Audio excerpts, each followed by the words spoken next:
माझ्या बीड जिल्ह्यातील केज तालुक्यामधील मसाजोग या गावचे सरपंच जे आहेत संतोष देशमुख यांचा आता डायरेक्ट मृत्यू झालेला आहे।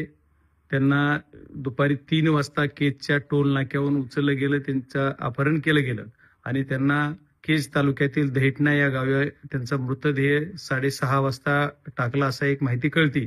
त्याच्यानंतर मला ही माहिती तशी 3:30-4 वाजता कळालेली होती। मी तेव्हापासून एसपीना फोन लावतोय। पोलीस एसपी जे आहेत ते फोन माझा स्वतःचा फोन माझ्या स्वतःच्या फोनवरून उचलला जात नाही, माझ्या पीए कडून लावला तरी उचलला जात नाहीये। तिथं जी पीआय आहेत माझं त्यांच्याशी मी आता बोललेलो आहे आणि या घटनेचा मी पहिल्यांदा निषेध करतो। बीड जिल्ह्याचा खासदार या नात्यानं अशा ज्या घटना घडतात ह्याच्या पाठीमागे ह्याचा करता धरता कोण आहे? कारण एका तरुण सरपंचाचा तो 5 वर्षे मागच्या काळापासून उपसरपंच होते, आता सरपंच आज तागायत आहेत, चालू सरपंच आहेत। मसाजोग गावच्या एवढ्या मोठ्या गावचे ते सरपंच असणारा ऍक्टिव्ह कार्यकर्ता असणारा हा मुलगा ह्याला जर उचलून याचं अपहरण करून याचा खून